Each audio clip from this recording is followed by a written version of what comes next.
Welcome back, everyone. We have had such a good day. I have learned so much today and definitely been given a lot of things to go home and think about, or I am at home right now to stay at home and think about and just really ponder for my own professional and personal development. And I hope that you have been given a lot of things to chew on as well, because there's really been just a lot of good education given today, and we're rolling right into it with our next session. So thank you for being here, and I'm glad you've joined us again. I also want to say thank you once again to Proper for making this possible and for being our sponsor and for their commitment to professional development. And also, First Case sponsored, or I guess First Case made it possible for there to be nursing CEs for this event. And so thank you to First Case for partnering with Beyond Clean. But moving on to our next speaker for the day is Jardin Carlton. He is the Manager of Education and Quality Assurance at Strong Memorial Hospital.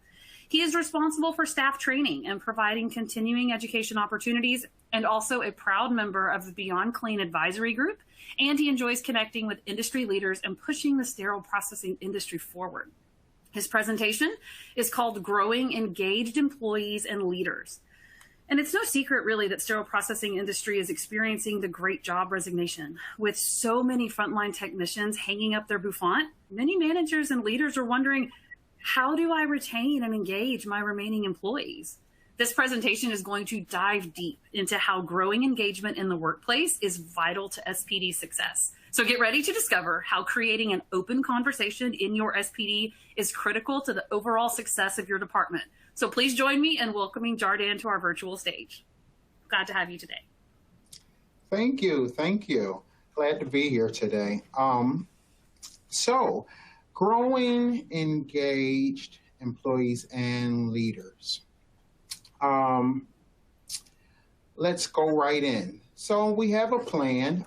We're going to start with creating a vibe. We're going to create a vibe. And creating a vibe is really a matter of proper planning. It's a matter of really brainstorming and of centering yourself to create a culture in your department that is accepting of joint thought and just solution finding.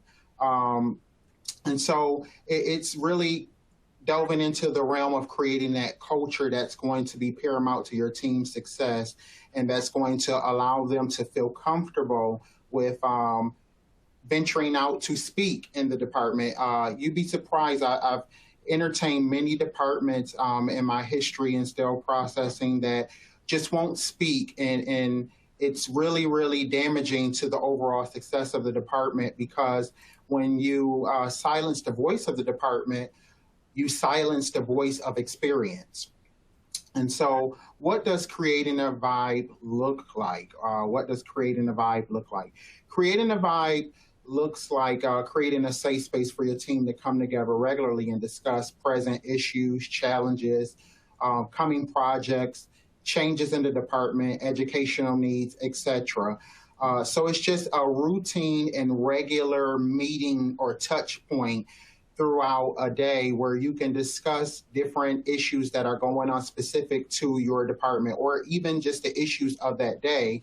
And sometimes creating a space to give a heads up towards what's coming, whether it be education or instrumentation, different loaners.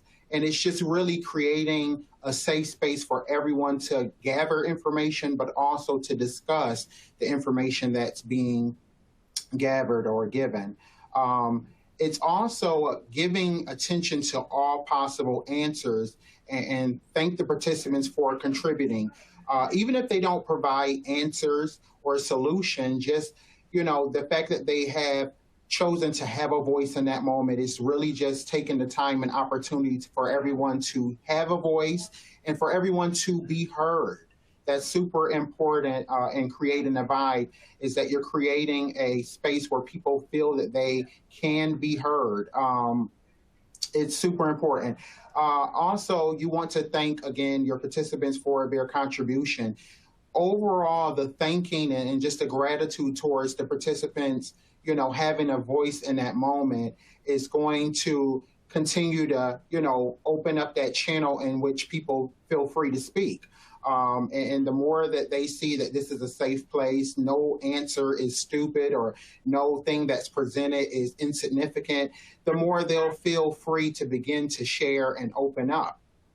It's also an environment where team thought is generated. We generate ideas as a team. For instance, if I give an idea, you can possibly feed off of what I'm saying as you begin to see it, and you can further work to develop that idea, that thought process. And so that's creating a vibe. I love the idea of creating a vibe because it is absolutely essential to the growth of the department and creating that level of engagement.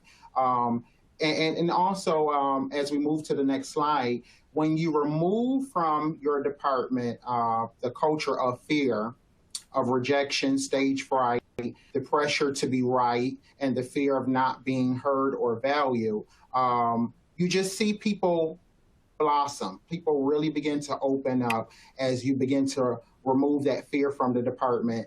And I quoted 1 John 4:18 that says, perfect love casts out fear. And later on, we'll talk about what that love actually looks like. Removing fear from the department fosters courage and provokes solutions and suggestions. It's very empowering that there is no wrong answer. It's very empowering that everyone will be considered. Everything that's said will actually be given attention, and you know, everyone will listen to what's being presented. And it's very powerful that we can all hear what another person is thinking and begin to formalize our own thoughts and opinions based on what it is that we're hearing. It's also empowering that we can begin to work together to create or build upon what we're now hearing. And it's very honest, it's very integral that the leaders of the department, the actual leaders of the department, are presenting the challenges and are not holding back. Of course, you have to be careful with how you present these challenges, but definitely you want to create a culture and an environment that is honest, that is forthcoming about what's going on, and you can use discretion at how much you're willing to share. When fear of being wrong is the reigning attitude of your department, silence and disengagement will become the culture of the department, leaving all the responsibility of everything solely on the leadership. When people disengage, or when departments are silent, when the technicians are silent, when the staff is silent, it leaves the responsibility of everything on the department within the official leader's hands. Only they have the responsibility to advocate for change or to enact change in the department. But it's actually when the staff become engaged that they begin to facilitate and contribute towards, you know, everything in the department, no matter what it is, how big or how small. They begin to help contribute towards, you know, those things in the department. But it's when disengagement has become the culture or silence has become the culture, it puts the responsibility of everything solely on their leadership. Staff will date the department. They won't marry the department because disengagement has been the culture of the department. They will date it. They won't make true commitment. They won't take on ownership. They actually become travelers, even though they're legit staff in the department. They become renters, although they are real owners of the department. They will disengage altogether. And so, you know, I don't know what your history of renters are, but sometimes renters or leasers tend to, you know, not handle things so well, and they tend to not care as much when things are broken or not working or not up to par. It's because they don't have any real ownership or any real buy-in to those you know, that living quarter, and so they're not totally invested in the outcome or the overall, you know, success of that place. And so when staff are disengaged, they're not really invested into the overall outcome of those situations or the overall outcome of the department. And so creating a vibe is creating a culture where everyone's valued, everyone can contribute, everyone has a voice, they're empowered. And it's actually the love of solution, the love of solutions has to become the desire of the department, even when the solutions don't necessarily come from you as the leader. One of the things as a leader of the department, you have to be humble enough to know that you don't have all of the answers. And so you have to have so much of a love for solutions that you are not depending on yourself and your own brain, your own intellect, or the official leader's team to come up with solutions, but you're depending on solutions to come from anywhere and everywhere within that department, or even outside of that department, if that be your choice. You have to give up the right to be the smartest person in the room, honestly. And that creates buy-in. When everyone has a voice, when everyone's thoughts and opinions and experience is valued, it just creates that dynamic that people feel safe to give answers. They feel safe to provide solutions.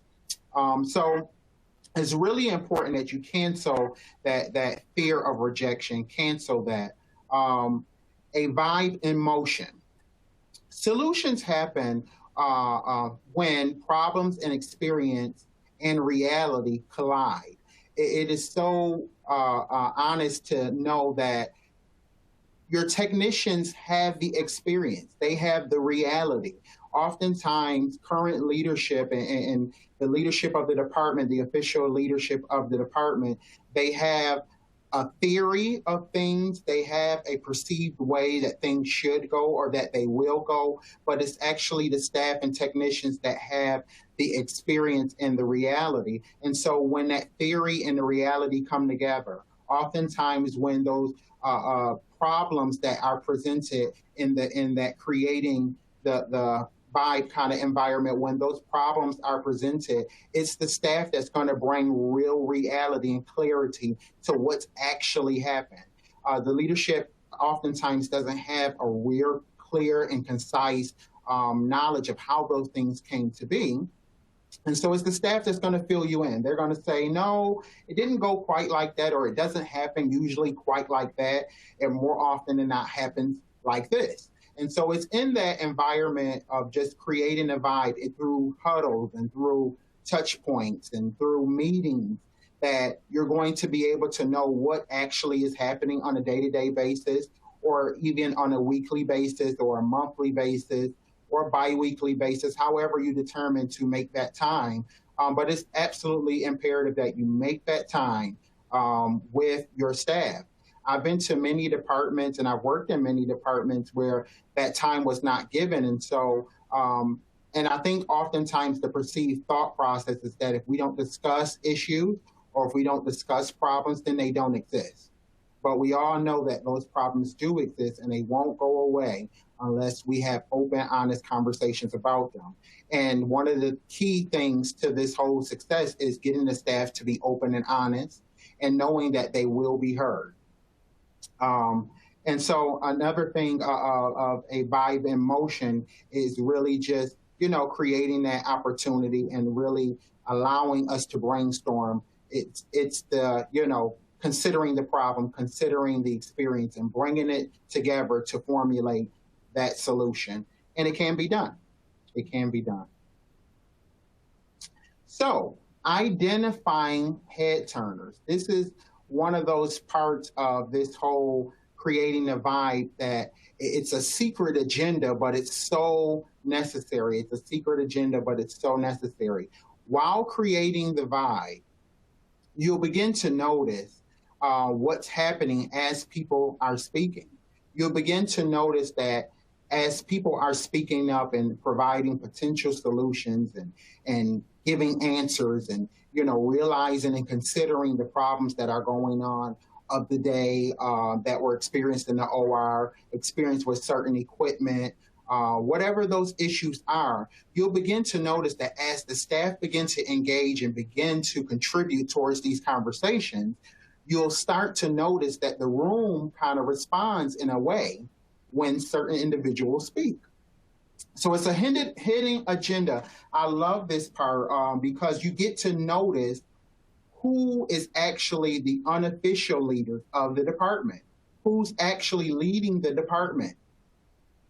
So in this slide, you see that we have a bunch of heads that have turned, and then we even have a owl there because their necks are can turn all the way around, and so that's kind of the thing of the owl. And so as you see those people are beginning to chime in and speak up, you'll begin to notice that people that may not necessarily be paying attention when you speak as the official leader, all of a sudden begin to perk up, and they're more attentive when their peers begin to speak. And that's because these are people who have been identified as important in your department. They may not hold an official position, but they are important to your staff members. They are important amongst those peer groups.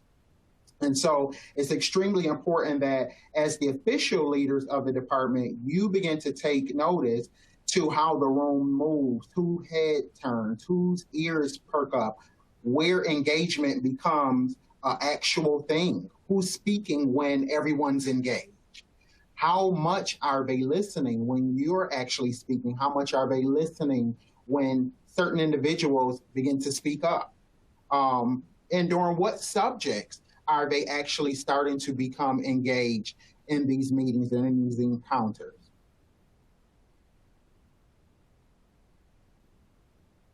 Head turners. So head turners are, again, the unofficial leaders of the department. These people don't hold real leadership capacity. They don't hold official positions, but they do have the capacity to become leaders. And so they're people that their peers tend to respect and they look up to. And these are people that probably are leaders, but haven't necessarily realized it as of yet. And I'm of the belief that leaders aren't necessarily made, but they are realized. They are realized. Meaning that leaders, you can't make everyone a leader, but a person who is a leader can be cultivated into a better leader.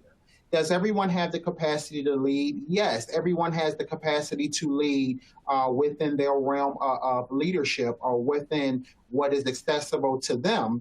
But there are people who have a greater capacity, and those people, you usually don't make them into leaders, but it's more of a you realizing they're a leader and they coming to a place of realizing that they are a leader. And those are the individuals that I like to really work with.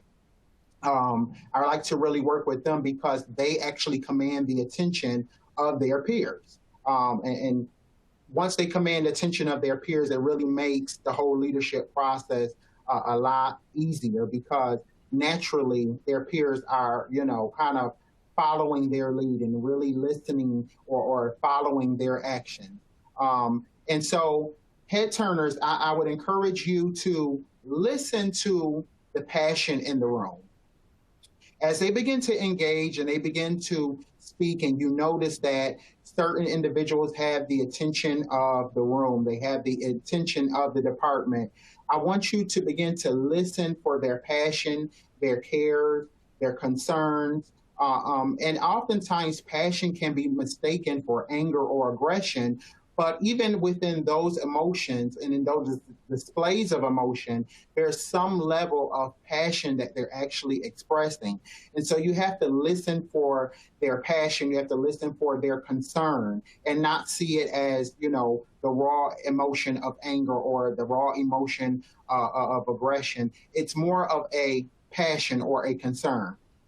And then you have to know that when you open up these environments or these huddle opportunities, these meetings, that there's going to be some people or individuals who would probably just complain. But complaints are the result of powerlessness. Complaints are the result of powerlessness. But because you have created this meeting, this gathering, this huddle opportunity, you've created this vibe where people can feel empowered to speak and have a voice. Now you can actually, as the official leaders, spin the conversation so that they understand it's not about us not having power. We're actually creating this moment in space and time so that we can talk about potential solutions. This is a platform for solutions. And so while we recognize, we do have a lot of issues, we don't want to focus on just speaking merely about the fact that we have issues. We want to actually open this up to finding potential solutions and hearing suggestions about the issues that we're having. So you might have to redirect these meetings. You may find yourself having to redirect these meetings. You always have complainers in the group, but you simply just redirect them and continue to have these meeting points and keep it solution-based, solution-oriented. It's really going to help to steer, the ship in the right direction.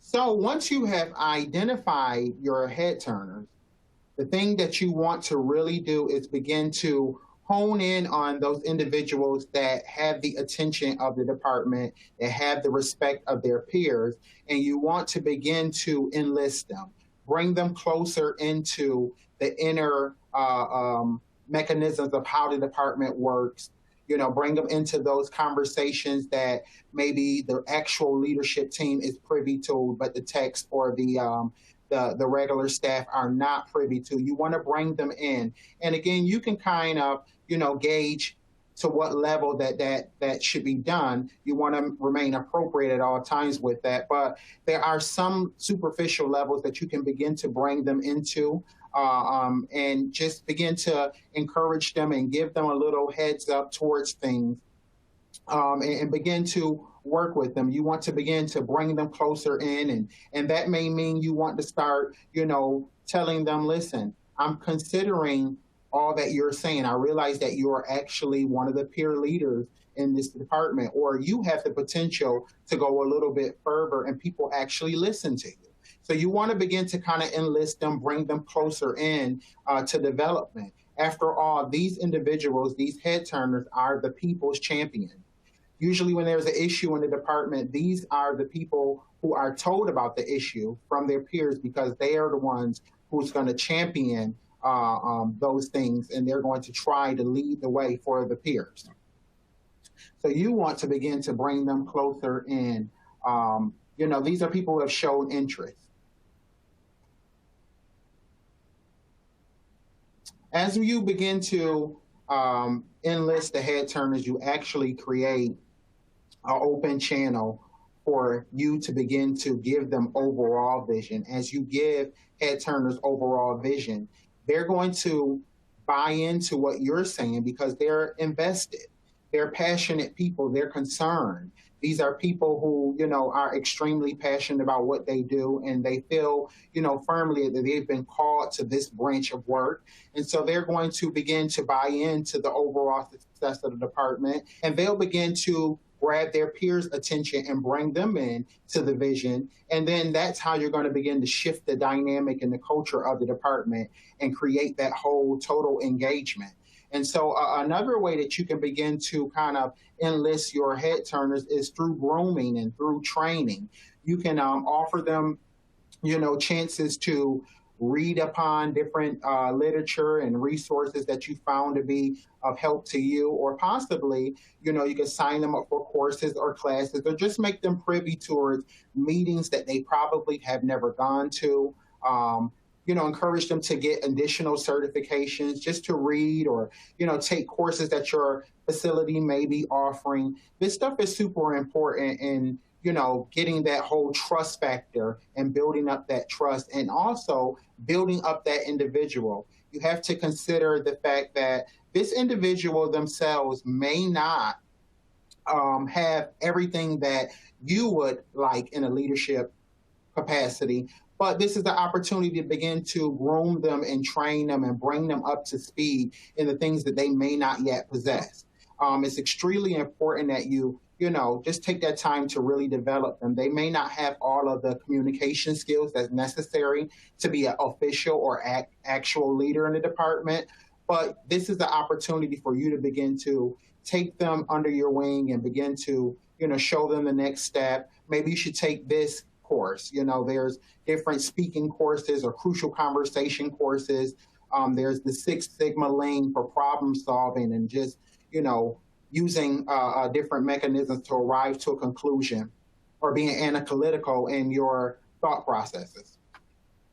So you want to take them under your wing and give them that opportunity just so that they can see that there's total buy-in to them actually, moving up in rank and just, being a leader far in the future, but also even now because they're actual leaders according to their peers. These are the people's champions. So maintaining the vibe. Maintaining the vibe. One of the things that you can always do to begin to maintain the vibe is just, continue on in this process. Make sure that the huddles are consistent. You don't do away with that idea. Even on very difficult days, it's better for you to have a 5-minute huddle or a 10-minute huddle. If your huddles were usually 30 minutes, you want to have, a shorter huddle than to cancel it altogether. Or just get together just to say, even if a day went exceptionally well, you're going to want to get together to have that conversation and say that today went really, really well. We're hoping that you guys have a beautiful day tomorrow or whatever have you. It's just really keeping that momentum going, providing that space, that opportunity. For all intents and purposes, people may come to these huddles once they realize that it's going to be a consistent thing, and they may have their own agenda and their own reason for coming to the huddle, which is awesome. It's awesome because now you're generating that buy-in. You're really beginning to see that your employees, your staff are coming to recognize this as something that is consistent. It's actually positive or can be positive. Things are beginning to happen in the department. Their concerns, their issues are being addressed, whether it be, through group draw or just the people's champions or those head turners. The leadership is actually engaged with the staff, and now the staff feel, empowered to have a voice. They feel heard, and they're beginning to see the success that's coming out of having a voice. They're beginning to buy in physically. They're actually committing their actions towards the solutions that they've proposed. So they're seeing their solutions work. They're seeing their commitment and the leadership's commitment towards the solution that didn't necessarily come from the leadership. That's really, really paramount to the success of this, is that usually in departments, SPD, usually all of the solutions come from leadership.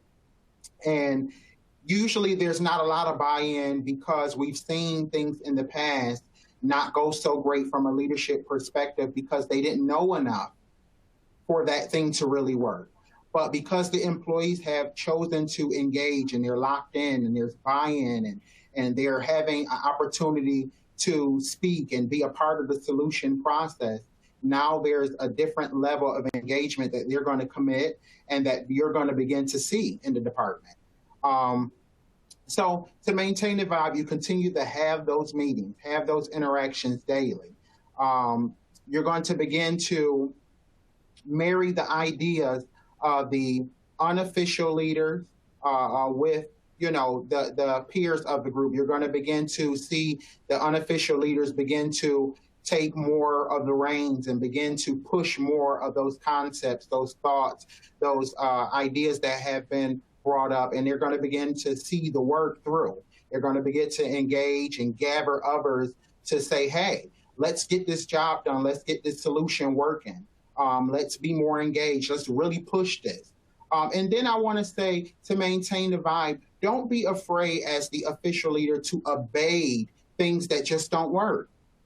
If the staff are telling you that the idea, the solution we came up with is not working, we tried it a number of different ways. We flipped it, we turned it, we did this, we did that, and it's just not working. Don't be afraid to say, okay, let's go back to the drawing board. Maybe we can try something else. Because again, your commitment is not towards you being right, but it's really towards just a solution, the love of a solution, the love of the solution. So it's not about you as the official leader. It's really about solution, whether it comes from me or it comes from someone else. I just want something that's going to work. Be honest with the challenges of the department. This maintains the vibe. That honesty is a true factor in maintaining the vibe. Be honest about the challenges of the department. And this reveals that you as a leader, an official leader, have the ability to do self-assessment. It reveals that you have the capacity to look within yourself and see things that can be improved upon. And it creates more buy-in and trust with the team. The team wants to know that you are honest about the department, but also that you're honest about the rest of leadership and where you stand and who stands along with you in the official leadership capacity.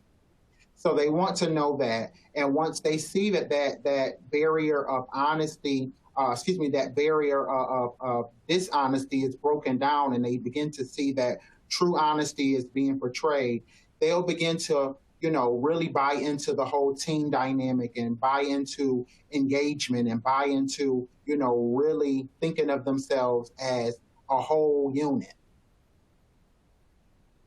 One of the things that I'm very excited about, I'm very passionate about, is the celebration. The celebration.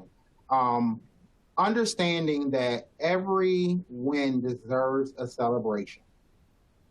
For every small goal that's achieved, for every solution that actually works, for everything that actually turns out to be a great, great benefit to the department that the group has come together collectively to achieve, it deserves a celebration.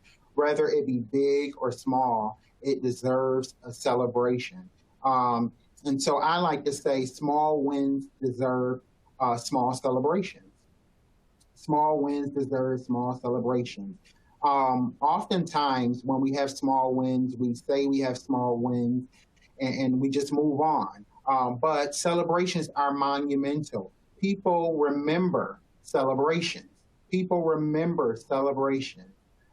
People don't always remember the actual date of your birthday, but they do remember the one time you had the party that was quite significant or was quite unique.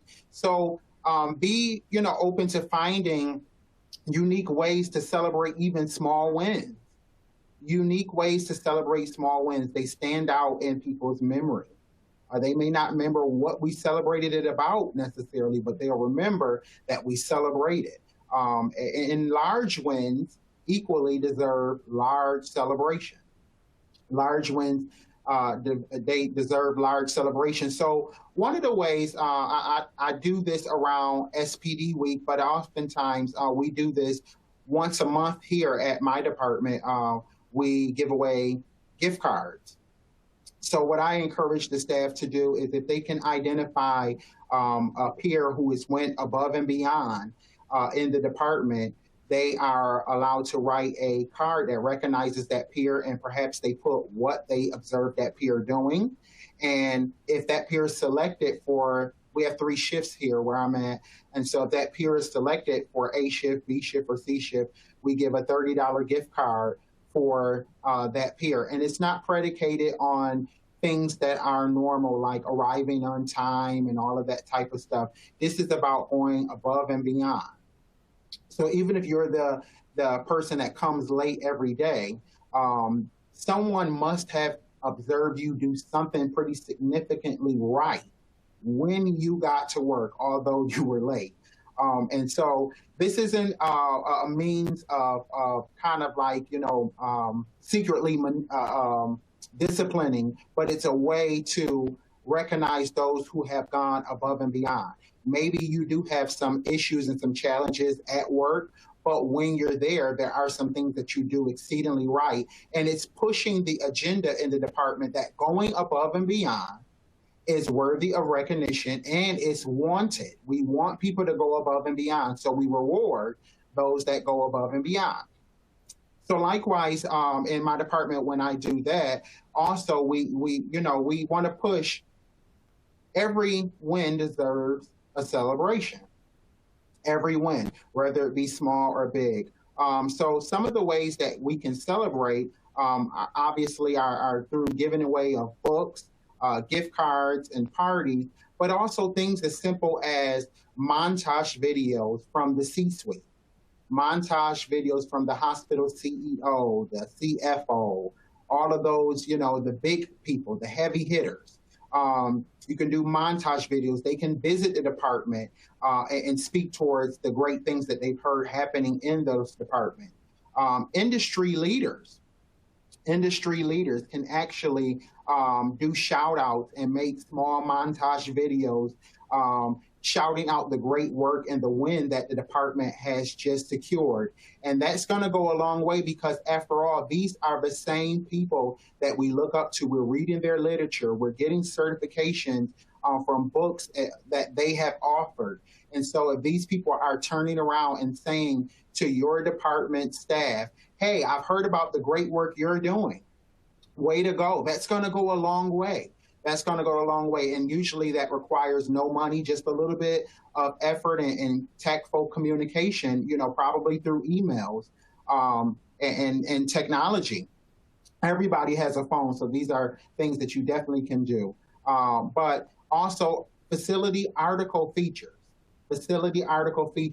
Most facilities has newsletters or some kind of a way that they speak towards the facility as a whole. And so how awesome would it be for small wins or large wins in your department, you celebrate through putting those wins in the magazine, and talk about the improvements or the solutions that your department are coming up with. These things are going to further create buy-in. It keeps the whole vibe maintained, keeps the party flowing. Everybody feels really awesome.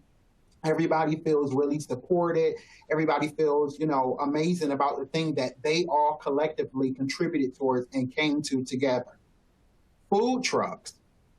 Food is a huge celebratory type of thing, especially in our departments. We work extremely hard. We work physically hard. And so food is a must.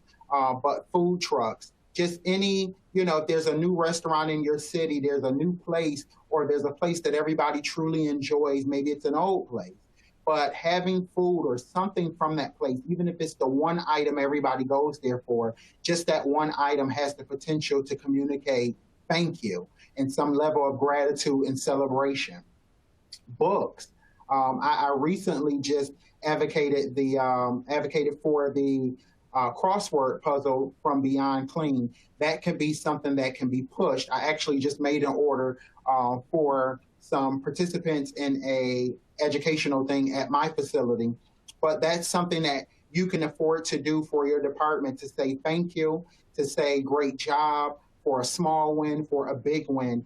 And just, all of these activities just communicate a party and an extreme thank you and thanks for, contributing towards this, being open. And as the time goes on, as people see these celebrations happening, and as they see the wins and the solutions and the answers being congratulated, as they see them being, receptive, they're going to begin to provide more towards that. They're going to begin to open up to contribute more towards those efforts. And then after a while, it won't really matter who's the unofficial leader, who's the actual leader. Everyone will begin to be engaged and they'll begin to provide solutions. And also another thing is really actually following through on what the staff are saying in those huddles, in those meetings, in those engagement times. Following through on what they're saying, down to writing it down so that you don't forget, so that it doesn't get lost in communication. Write those things down. Oftentimes I come to huddles and I forget sometimes what we've previously discussed or what I was going to discuss. But as I recall it, I say, you know what, I forgot this. Let me go back to this. And I call those individuals by name. I'm so sorry. I forgot this idea. I forgot you told me this. I forgot you asked me this. And then sometimes I'm mindful enough to say in those group sessions, hey, it was so-and-so that told me. It was John. It was Mary. It was, Alvin that told me, hey, we need to work on this or we need to do this. And so they know that individually, they know that I have not forgotten their significance. You see that? So I'm mindful to call out names. I'm mindful to call up ideas or potential solutions that so-and-so or different individuals have suggested, so that they would know that I have not forgotten their significance, their role, their contribution towards our huddle and our solution. The more we contribute as individuals and engage in the department, the more we'll see departmental growth. We'll see team growth. We'll see, our department really begin to win as a unit. And that experience, the joy of that win, will be something that's shared. It'll be something that's shared. Oftentimes, I've seen in departments where the director or the management has chosen to say, this is something to the department. Hey, this is something we should all be excited about. This is something that we have won as a department, and the department never even knew that it was a thing. They never knew that it was happening. They never knew that we were, they knew that the issue existed. They didn't know that they contributed in the success or solution to this problem. So when you have these huddles, that's why it's important to bring up the problem. It's important to gather information and allow them to be able to engage in the solution, so that when it's time to celebrate, they know why they're celebrating. They know why we're actually happy.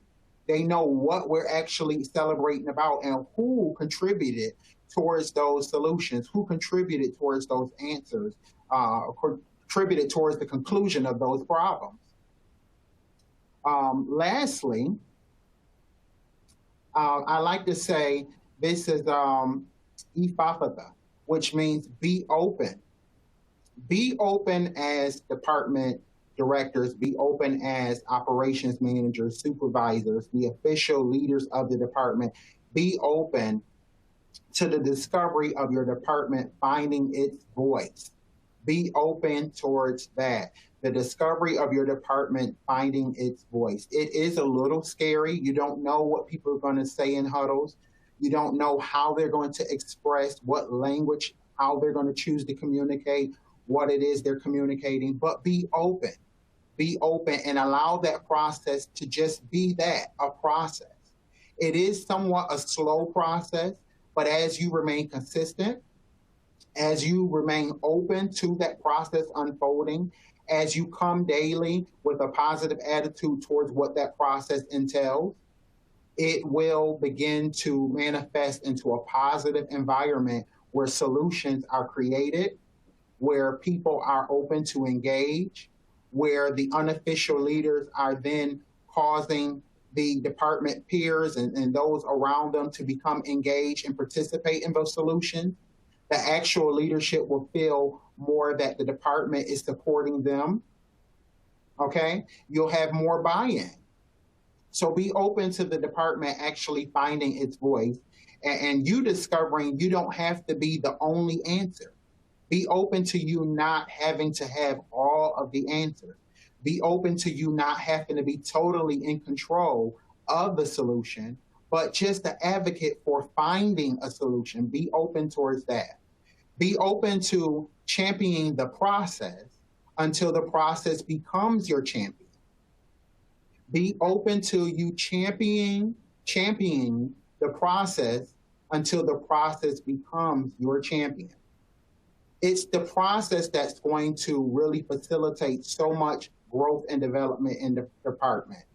And until you can move out of the seat of championing the process, you're just going to have to go along with it. Develop some endurance and put on tough skin and just give that time and attention towards the process. But once the process is healthy, once it's consistent, once it's thought of as something that's going to be reoccurringly positive, then the process is going to become the champion. It's going to be the thing that changed the overall perspective of the people in the department. So that's pretty much the conclusion of what I have. Are there any questions about any of this? All right. While we're waiting to see if anybody wants to post a question, this was really good material. The chat box is there, the Q&A box is there. Please throw your questions in there and we'll get them. But I actually wanted to bring out some things that I took from this that we can talk about for a second while we're seeing if anybody else has any questions. But I thought you talked about how important feedback was. and or follow through was on people's solutions. And I personally, from my own experience, when you're taking those problems and the solutions and then never getting any feedback, or maybe never hearing the follow through on what happened, how maybe, I don't know, depressing it might be that you don't know what's going on. And then when you get that feedback and you get that follow through, and your leader or manager isn't so wound up in being the leader that they're willing to give you the credit for the solution or the, what you came up with, it's really big. And it really does make a difference in the morale of your department. Okay, so we have one comment here, said it's not a question, but holy buckets. This was a fantastic presentation. Thank you so much for all of this information. Thank you. I have 2 pages of notes, and I'm so excited to try this process with my team. I agree. I've never heard the phrase holy buckets, but I love it, and I might start using it now for forever. But yes, this really was good. There was also something that you said that made me think back to Lindsay's presentation as well. You were talking about when you're grooming and training, and how it might not be the person that you would think of as a leader, which made me jump back to this whole limiting mindset idea, that maybe you have a limiting mindset of who a leader looks like or what that person should be. And so breaking through that limiting mindset to recognize who your leaders are and grooming them. So just tying the wonderful part of the day together, I think there's value in that, and recognizing that who the leaders are and how you find those head turners, for sure. You definitely have to break through that mental barrier of what you think leadership looks like, and recognize that there's a natural selection of the peers. They have selected a person that you wouldn't have selected, but they have selected that person. And so grooming that individual, saying, okay, this is who you guys have chosen. This is the people's champion. I'm going to groom this person. It doesn't mean that it always works out perfectly, but they'll begin to see that you're bought into completely a solution, and not necessarily your mindset towards what the solution should be. You're not totally trying to control everything. You just want to control and facilitate a solution for the department, and it's just that simple. Yeah, no, absolutely. That really was a really good point. I hadn't really thought about that before, and then thinking about the last presentation with that mindset and overcoming that. This has been really good. We've got several more comments, all comments about how great this was. I think you've been able to resonate with quite a few people out there who can take this information and put it into practice in their own departments, which is definitely the goal. Marlene said this was a really good session with great points. Got somebody else said this really resonated with them. So just really a lot of people very benefited from this presentation. Is there anything else you want to add? Any other points or anything else you'd like to say before we wrap up for today? I'd just say that just be very open at all times during this process. It may be grueling, and it may go against your personality. Oftentimes it does, because you have to stand back and watch something unfold before you that you're not totally in control of, being that you have so many different voices in the department. But allow those voices to have significance and have their moments. There's times where I've heard conversations and comments that had nothing to do with anything. But I was able, because I was engaged to what they were saying, I was able to spin how that was perceived, spin what was actually said, and make it something that could be perceived positively, or just, create. I generated buy-in, because we didn't have to listen to that, but we chose to. And you were significant, even though that didn't matter at all. You are significant to this team, so I'm going to give you a moment. And so just allow yourself to get over your own personality enough to let the process really work for you. And I think people will find that it takes some time, but it will work. Okay, we have a question. We've got time, so let's take this question. How can you be opened so the department can have a voice? Please elaborate. So what you can do is just provide that space and opportunity. That's being open, because you created a space within the day. So if things generally quiet down for you around 3 p.m., then have that meeting or that huddle at 3 p.m. and then you're going to create, let's say, 15 minutes. We're going to have a meeting from 3 to 3:15 to discuss the issues of the day, the issues of the week. And so that's an opening there. I'm giving space, opportunity, and time. And then, you guys, this is the opportunity for you to begin to share and different responsibilities. So if someone was in decontam today, ask that person, how was it in decontam? Did you experience anything today? So that kind of generates conversation. It gets them to be able to realize that you're looking for feedback from them. So that's being open, not necessarily controlling or judging what they'll say, but just allowing them to have that moment of a voice. Is being open. It's just really facilitating a group therapy session that we're all going to participate in. We're all going to, get something out, put something in. Excellent, excellent. And when people know that they have the freedom to voice their opinions and solutions, and that they're going to be received, and that the leaders want to hear them, I think that encourages people to continue voicing things they've noticed and the solutions and the ideas they have, because they know that somebody's going to listen to them. I think that's a very good idea. Good suggestion. Okay. I don't see any more questions coming through. This has been a wonderful presentation. We will have a break here when this is over, but you will be redirected to our final session for the day. You can connect with Jardin through his email or LinkedIn, and he will be able to answer any other questions that you have. Plus, this presentation will be available on demand, where you can access all of this information again at your leisure. Share with anybody else in your department that you would like to. We are going to take a quick break. You have time, get a snack, go to the restroom, get a drink, do whatever you need to do. Come back and join us for our last session. But thank you for being here, Jardin. Thank you for this presentation. This was wonderful. And we will see you guys at our next session. Thank you.